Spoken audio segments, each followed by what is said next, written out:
2 Timóteo, capítulo 2. 2 Timóteo, capítulo 3, desculpa. 2 Timóteo, capítulo 3. Vira uma folhinha aí. Quem achou diz amém? Vamos ler. É o apóstolo Paulo escrevendo para Timóteo. A carta de Timóteo é uma carta pastoral, com conselhos, orientações e recomendações. Está todo mundo aqui comigo? Amém? Diz assim: sabe, porém, isto: nos últimos dias sobrevirão tempos difíceis,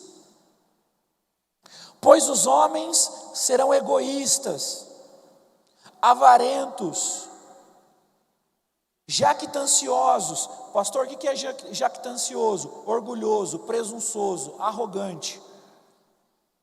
Arrogantes, blasfemadores. O que é blasfemadores? Atribuir coisas profanas, imorais à pessoa de Deus. Também tem a blasfêmia religiosa. Outro dia a gente fala disso, que é a blasfêmia contra o Espírito Santo. Serão desobedientes aos pais, ingratos e irreverentes. Olha aqui para mim.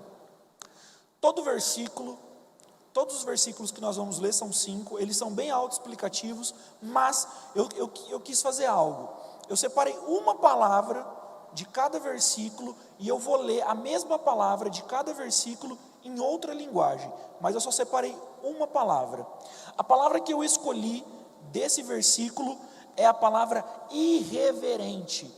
Pastor, o que é irreverente? Irreverente é aquela pessoa que não se dobra, é aquela pessoa que não se curva, é aquela pessoa que não aceita, é aquela pessoa que fica ereta. No livro de Atos, no Velho Testamento, essa expressão é chamada de dura cerviz, ou seja, uma pessoa que tem a nuca dura e ela não permite se dobrar. Já viu aquela pessoa que fala assim: eu não baixo cabeça para ninguém? Enfim, é essa pessoa, só que em relação a Deus. Olha só como essa palavra é traduzida na versão NVI, a nova versão internacional. Se você tem a Bíblia NVI, ao invés de estar irreverente, vai estar ímpio.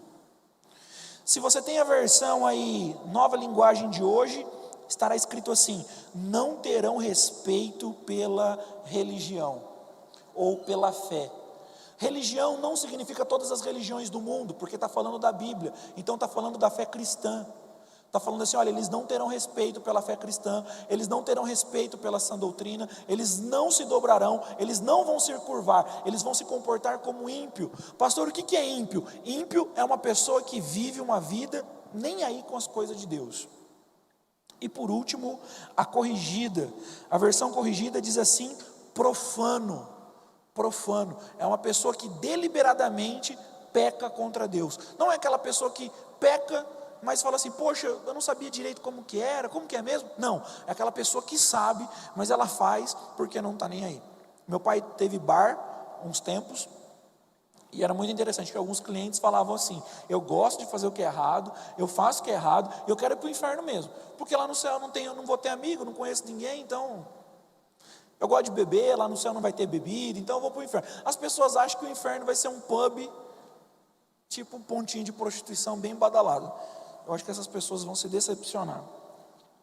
Muito bem, o versículo 3 diz assim: serão desafeiçoados, implacáveis, caluniadores, sem domínio de si, cruéis, inimigos do bem.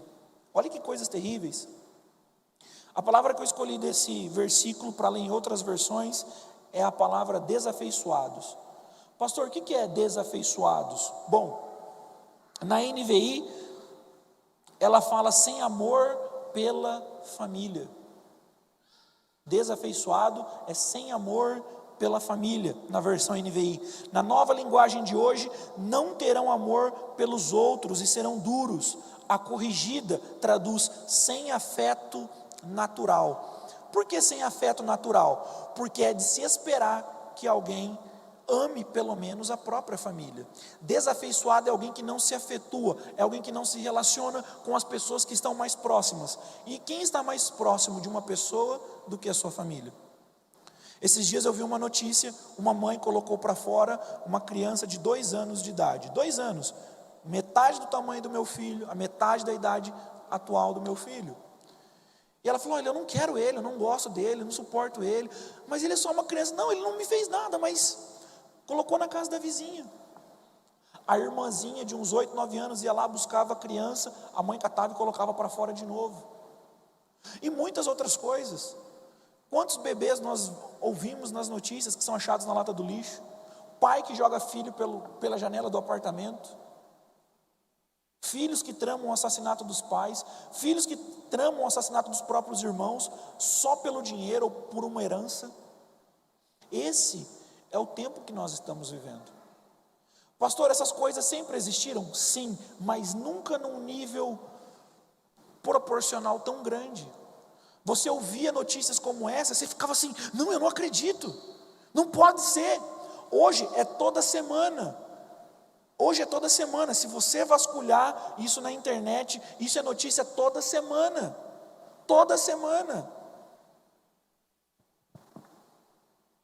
Versículo 4, diz assim, traidores, atrevidos, enfatuados, mais amigos dos prazeres do que amigos de Deus. A palavra que eu escolhi para ler em outra versão é enfatuados. Na nova versão internacional diz assim, soberbo. Na linguagem de hoje diz, cheios de orgulho. E na corrigida, orgulhosos. Olha aqui para mim, a nossa geração é uma geração arrogante, é uma geração presunçosa, que não sabe nada e se comporta como se soubesse de tudo. Ela não dá o braço a torcer. Principalmente os homens. Um homem, ele morre perdido, mas não pede uma informação. Vocês já ouviram? Ele morre perdido, mas ele não pede informação. Às vezes eu vou dar palestra na casa de recuperação e eu falo muito com os meninos. Faz até um tempinho que eu não vou, mas eu falo muito para os meninos. E a gente vai conversando na roda, vai perguntando, por que você está aqui? Eu estou aqui por isso, eu estou aqui por aquilo, eu estou aqui por aquilo outro, eu estou aqui por aquilo outro. E ninguém responde assim, eu estou aqui porque eu sou orgulhoso, eu estou aqui porque eu sou arrogante, eu estou aqui por... Ninguém fala isso. Pastor, mas qual é a relação? Antigamente, nos anos 90, perguntaram por que os jovens usavam droga. E foi feito um estudo e descobriram que os jovens usavam droga ou bebiam ou qualquer outra coisa porque eles queriam ser aceitos por um grupo. Então era por isso que eles entravam para a droga. Esse era o maior fator. Não é isso mais hoje. De 2005 para cá, isso já não é mais verdade. A pessoa já não usa mais droga para ser aceito. Porque é muito comum a pessoa ter vários amigos, e tem amigo que usa, e tem amigo que não usa, e o amigo que usa não diz para aquele cara, você só vai ser meu amigo se você usar o que eu uso. Quase já não tem mais isso, como tinha na década de 90. Pastor, ainda tem isso? Tem, mas não na mesma escala que na década de 90. Hoje os jovens, eles começam a usar droga porque eles falam assim, eu quero experimentar, eu quero ver como que é. Aí a gente fala assim, viu, mas a droga vicia. Vicia quem tem cabeça fraca. É lógico, porque o cara, ele é tão bom, mas ele é tão bom que vicia todo mundo, menos ele. Não, eu uso o quanto que eu quero e eu paro a hora que eu quero. É lógico. Eu paro a hora que eu quero. E quando a pessoa está mal e a gente propõe ajuda, a pessoa fala assim, não, eu não preciso de ajuda porque eu não sou como os nóias que estão na rua. Eu não estou morando na rua, eu tenho minha casa, eu tenho minha família.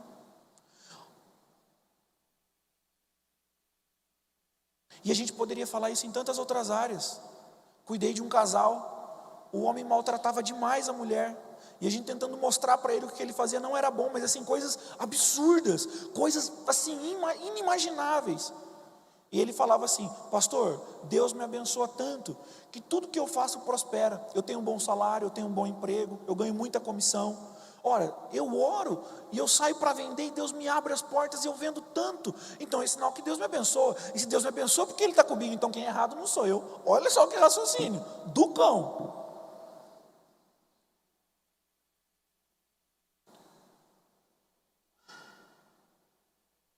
Aí vai conversando. Um outro moço também muito ruim para a esposa. Já comentei esse caso há muitos anos atrás. Ele trancava a mulher no segundo andar de um sobrado. E para você tentar convencer esse homem que ele não pode deixar a mulher trancada. Os homens no final do tempo serão orgulhosos, arrogantes, cruéis, desafeiçoados. Nós estamos vendo isso com uma proporção inimaginável.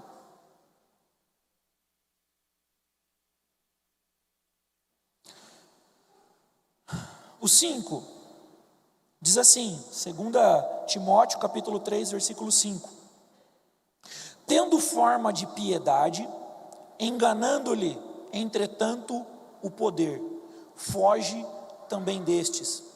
Esse versículo, a maioria de nós usamos a versão revista e atualizada. É a versão que eu uso, é a versão que eu mais gosto. Mas nesse versículo, a revista atualizada, ela fica difícil a compreensão. Então eu vou ler na nova versão de hoje, na linguagem de hoje, que vocês vão entender claramente o que está dizendo. Diz assim: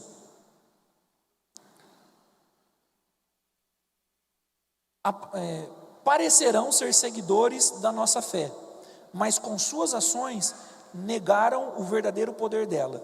Fiquem longe dessa gente.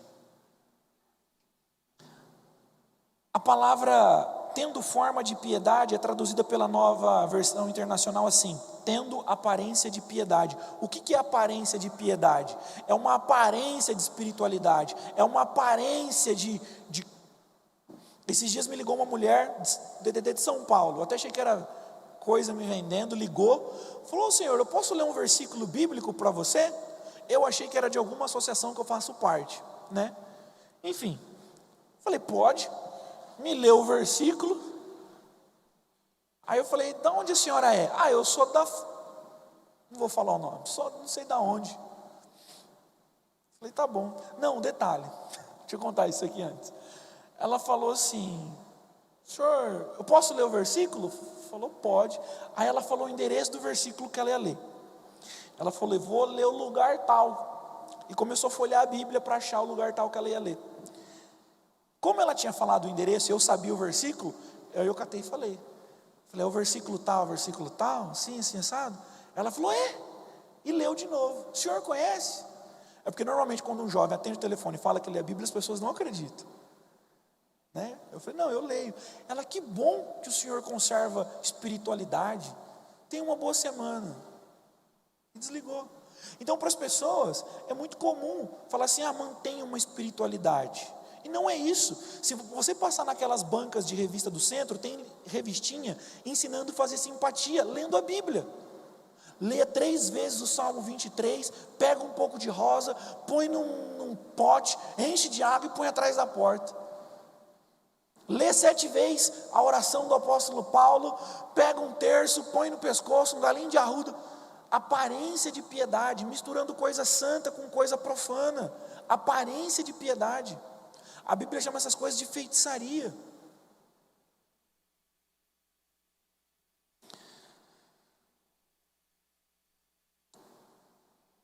Na versão, na linguagem de hoje, diz assim: parecerão ser seguidores da nossa fé ou da nossa religião. Como eu disse, religião não é religião. A gente já aprendeu que a palavra religião vem de religare. É o esforço do homem se religar a Deus. O evangelho não é religião. Por quê, pastor? Porque a religião significa religare, é o esforço humano de se religar a Deus. E nós não estamos nos esforçando para nos reconectarmos com Deus, para nos religarmos com Deus. Jesus fez isso por nós. O evangelho diz que Jesus veio para buscar e achar aquilo que estava perdido. O evangelho é Jesus buscando ter comunhão conosco. Jesus disse assim: não foram vocês que me amaram, eu que amei vocês primeiro. Não foram vocês que me escolheram, eu escolhi vocês. Então no Evangelho nós vemos o esforço de Deus em nos buscar, o esforço do Pai em encontrar filhos. Então o Evangelho não tem nada a ver com o esforço humano, nós unicamente acreditamos pela fé que Jesus fez isso por nós. Quem está entendendo até aqui diz amém.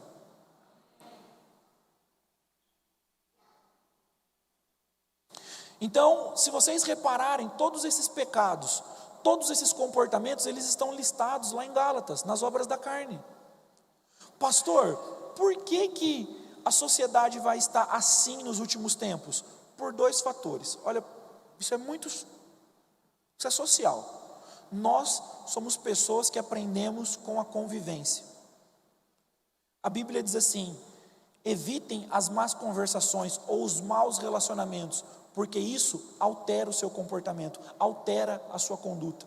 Da mesma forma que se você começar a andar, conviver com pessoas, e você vai pegar características dessa pessoa, pessoas também vão fazer isso com você. Quando o pastor fala assim, gaste tempo com Deus, orando e lendo a Bíblia, o que eu estou querendo dizer?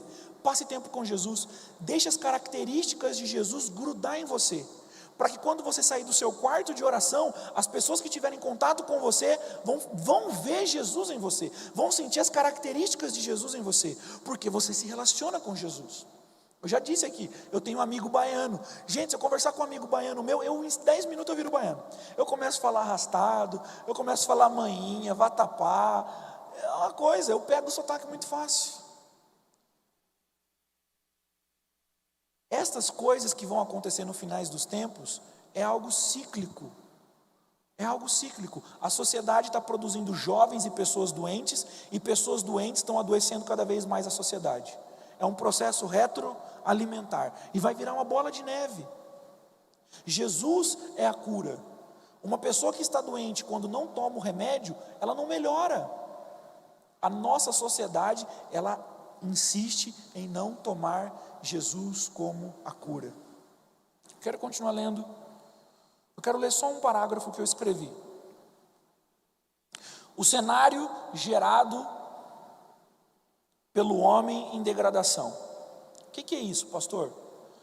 Nós falamos do homem, a degradação do homem, como que ele está podre, como ele está se apodrecendo e como isso tem afetado o nosso cenário.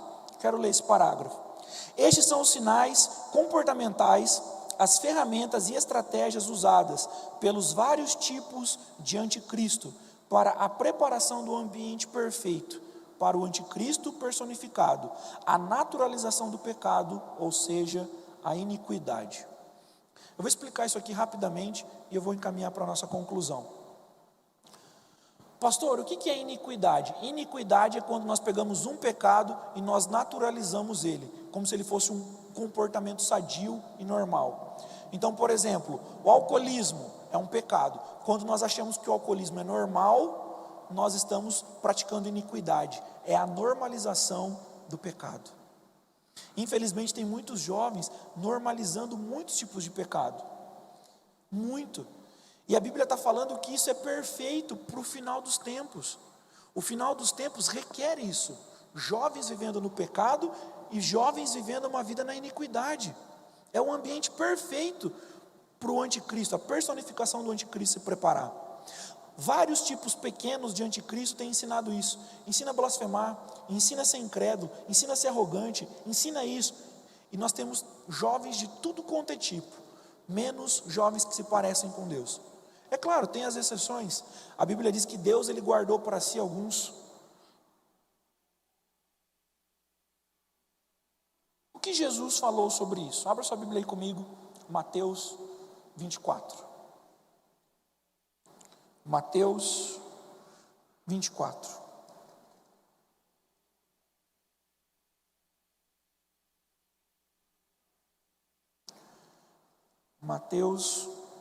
Evangelho de Mateus 24, capítulo 24, versículo 12. Quem achou diz amém. Diz assim: e por se multiplicar a iniquidade, o amor se esfriará de quase todos. Olha o que Jesus está falando. Jesus, ele escreveu, ele cita esse texto antes da citação de Paulo que eu li. Jesus então ele está profetizando aquilo que Paulo anos depois falaria. Ele está falando assim: olha, e por se multiplicar a iniquidade, por se multiplicar uma sorte de comportamentos podres, o amor vai se esfriar. 30, 40 anos depois, o apóstolo Paulo escreve o que nós acabamos de ler outrora.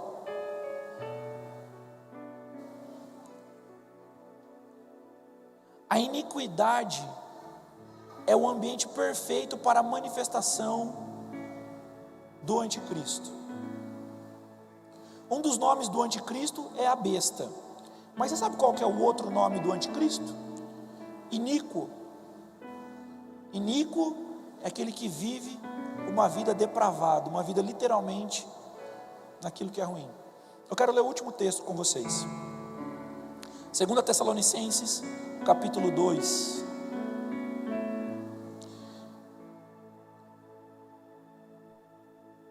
Segunda Tessalonicenses, capítulo 2.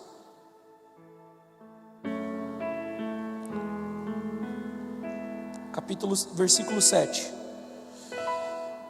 Capítulo 2, versículo 7. Diz assim: com efeito, o mistério da iniquidade já opera, ou seja, vários tipos de anticristo, e aguarda somente que seja afastado aquele que agora o detém. Então será de fato revelado o iníquo, ou seja, o anticristo, a personificação, a quem o Senhor Jesus matará com o sopro de sua boca, e o destruirá pela manifestação de sua vinda. Ora, o aparecimento do iníquo é segundo a eficácia de quem? Satanás.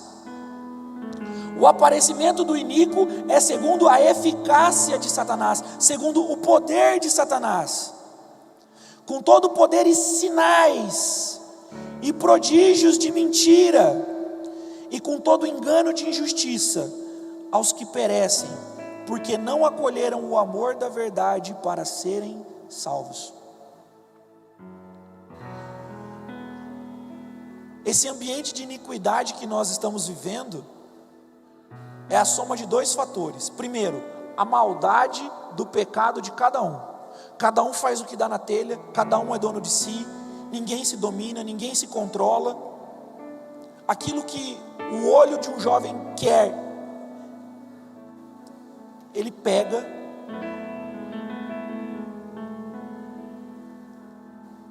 E o segundo motivo é a manifestação de vários tipos de anticristo. Vários tipos de anticristo. Nós já falamos do anticristo. Anticristo significa uma proposta que substitui a Cristo. Se Cristo fala isso de sexualidade, o anticristo vai dar uma outra versão. Se Jesus fala isso de casamento, o anticristo dá outra versão. Se Jesus fala como que tem que ser a santidade, o anticristo dá outra versão. O anticristo ele quer substituir todas as propostas de Cristo, e assim gerar um ambiente caótico perfeito para quando vier se manifestar. Pastor, qual que é a aplicação disso para a minha vida? Veja com quem você se relaciona, veja o que você escuta, veja o que você permite entrar no seu ouvido e descer para o seu coração. Pessoas cristãs me procuraram e falaram assim para mim, ó, presta atenção, pessoas cristãs me procuraram e falaram assim: a minha esposa está de provas. Foram à minha casa, falaram: pastor, um casal cristão propôs para mim e para minha esposa fazer troca de casal, porque se há consentimento, logo não há traição. A traição é quando há escondido.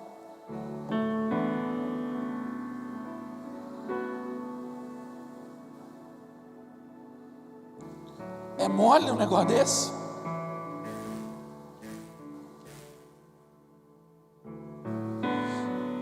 Nós estamos vivendo um tempo que a igreja está sendo bombardeada com pensamentos. Ó, faz assim, faz assado, faz cozido. você tem que estar vacinado, você tem que estar pronto. Eu escrevi um resuminho aqui que eu quero ler para você das 3 mensagens. 1 minuto eu leio. Um resuminho das 3 mensagens. E eu quero orar com você. Resumo do fim. Tudo que eu escrevi aqui eu não tirei da minha cabeça. Tudo que nós pregamos nessas 3 mensagens não é interpretação minha, não é análise minha, apenas nas partes que eu comento. Isso aqui é uma escola teológica já muito bem firmada. Existem 4 visões, 4 interpretações do fim dos tempos, segundo o Apocalipse, e eu só peguei aquilo que as 4 estão de acordo. Aquilo que elas diferem eu não falei, eu só falei tudo o que as 4 concordam, então não tem desacordo, tá bom?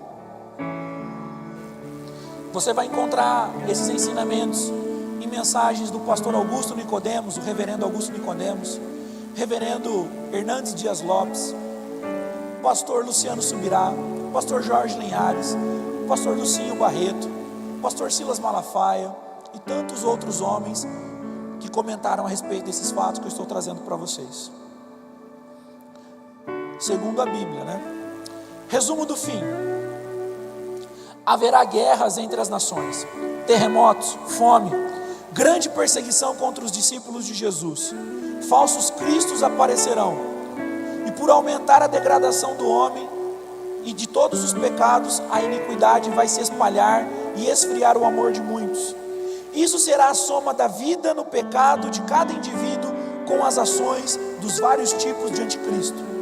Assim haverá o ambiente perfeito para se levantar a besta, o anticristo, na força do poder de Satanás, na figura de um líder com aspectos de liderança política.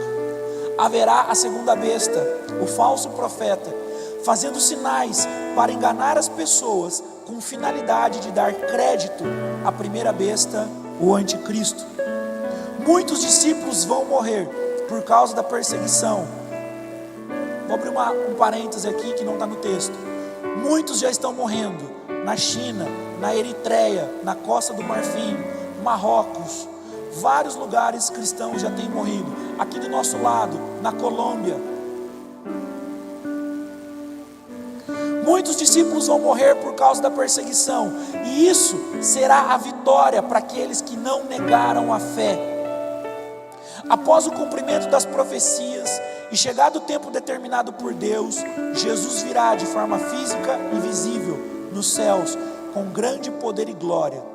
Os mortos em Cristo ressuscitarão primeiro, e os que estiverem vivos, juntamente com os ressuscitados, se encontrarão com Cristo nos ares, com os corpos transformados, e vencerá tanto o anticristo como o falso profeta, com o sopro da sua boca. Jesus julgará a todos, mas haverá 2 tipos diferentes de julgamento. Os filhos não serão julgados para condenação, apenas para recompensa, de acordo com o cumprimento da vontade de Deus para suas vidas. Aqueles que rejeitaram e escolheram viver suas vidas longe, são indesculpáveis e continuarão a existir eternamente longe de Deus. Então, um novo e eterno tempo se iniciará. Haverá grande alegria, pois o pecado foi para sempre afastado de nós. A morte já não existirá, nem dor, e toda lágrima será enxugada dos nossos olhos, e viveremos para sempre com Deus e a família celestial. Amém?